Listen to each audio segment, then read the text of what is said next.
I'm out to play.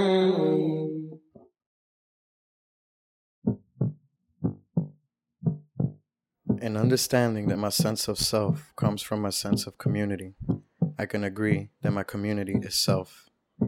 I can agree that I must contribute to the world around me, and to do so need the strength of a warrior. What makes a warrior? A warrior is one who can look within, have insight, find solace, strength, and purity of being, and apply this to everyday life. A warrior has the tools to write his own story and the power to care for his community as a family. We all have this power. It is whether we know we do. And with this said, now I think it's time to ring the alarm.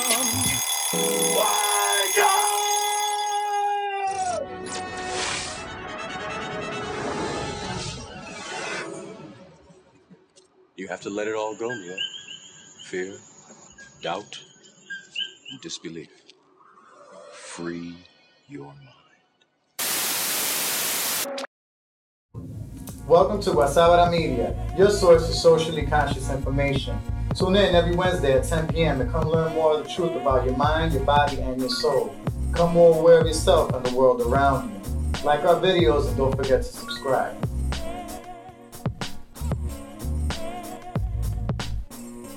Guazabara means warrior in the Arawak or Taino languages of the Caribbean. Every one of us has a sub-personality, a component to us that is warrior-like. While many of us sometimes misuse it, if we were to learn to use it properly and turn it towards ourselves, we could face ourselves and what type of internal programming we have when it comes to why we are the way that we are and why we're being the way that we're being.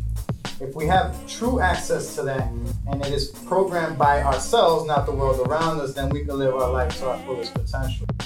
Guazabara Insights means the warrior looking within.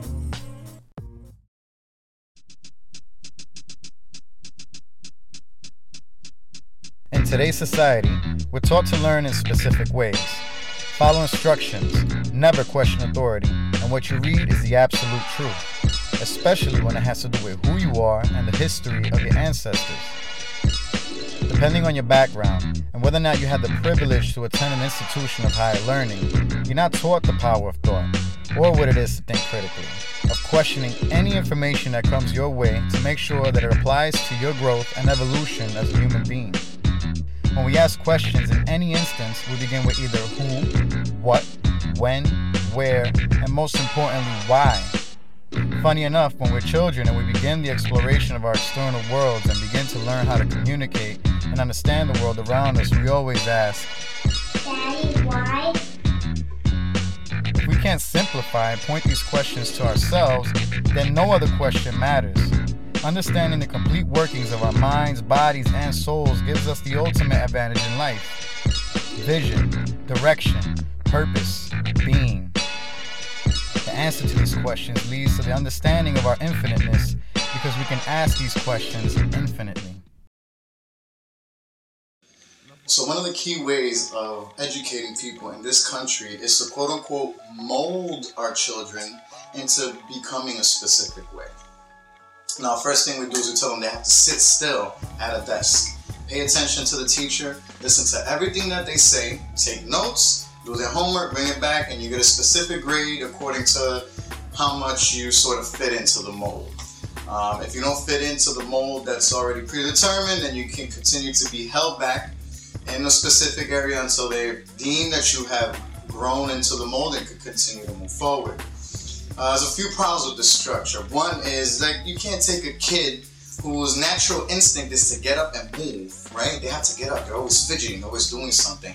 And anybody that's an educator or a teacher could tell you how difficult it is to constantly tell a kid and remind them to sit down or sit straight and make them fit into that mold.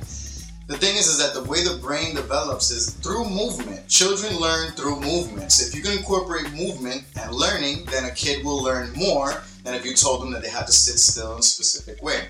That's just one example. There's many, many different examples as to how it is that we try to mold our children or other human beings into becoming and acting in a specific way. And you get to a certain point within the education system. For me personally, it was through graduate school. When I got to graduate school, it was professor gave us a reading list and started to read the books, and we'll come back to class. The professor would say, "Now I want you to challenge what they said." And I'm like, what do you mean challenge what he said? He already said what he said. I read it in the book. What do you want me to say? What do you want me to challenge? He goes, I want you to find the holes in their arguments. I'm like, what do you mean by that? I said, I want you to think critically. And I'm like, I hadn't even heard what that was, think critically. So it was explained that when you get to graduate school, you're challenged and you're supposed to learn how to think critically or question everything that you read. And up until that point, I thought that you weren't supposed to question. I thought you were everything that you read was absolutely true. If it's in a book, it must be true. If the author's name especially had PhD or a master's degree or is known to have a certain whatever credentials within their specific background that made them quote unquote experts in their field, you were not allowed to question. You take what it is that you're given, where it's information, and that's absolute truth. Thing is that all the knowledge, all information is a progression of specific, especially in science, a progression of people questioning back and forth until more and more information and more knowledge comes out. And it hit me. I was like, why did I have to learn something and then unlearn it once I reach a specific level in education? So that means that it's sort of like a privilege only for certain people who had the advantage, thank God, to get to that specific point in the education system and then learn, oh, I'm supposed to think for myself.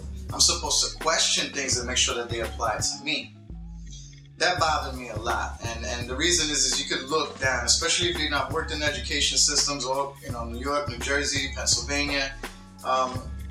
It's just sad to see the programming because you can see that there's like a light to some of these kids got this light in them. You can tell that if you had the right inability to mold within their growth and progression, that they would just be so powerful. And we take that away from a lot of these kids, and when they don't fit into the mold, then we castigate them. We tell them that they're wrong. We tell them there's something wrong. And for the most part today, now they become medicated, or they're told that they have ADD, ADHD, or they're told that they have autism, and they're given pills, and they're given shots, and they're given all these different things in order to make sure that they fit into that mold. And a lot of them are getting weeded out. And it's messed up that there's such a disproportionate figure in regards to poor people and rich people in this country, because a lot of the poor people are falling through the cracks. And then we're told, or poor people are told, that it's their fault. So, what is critical thought?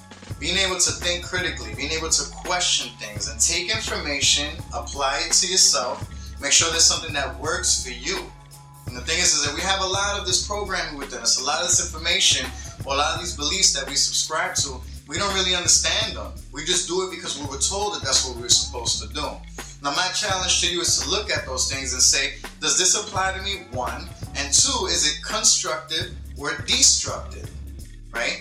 Meaning constructive where it allows me to grow as a person. Does it function for me in my professional life, in my relationships with my family, relationships with my lover, with my children? Does it function for me in my community? Am I active? Is it allowing me to partake in the community around me and making it a better place, so that if I do have children, or you do have children and they grow up in that community, it's better for them. It's like a progression, an evolution. Or is it destructive, whereas it's not allowing me to progress in the relationships around me? Per se, a destructive behavior could be, I agree or I believe this one way, and if you believe the opposite way or not towards the way that I believe, therefore you are my enemy. Or if you're not my enemy, or I cannot partake or rub shoulders with you in specific ways, I cannot attend your functions, I can't do this and that with this person because they don't believe the same as me. Now there's a wall there.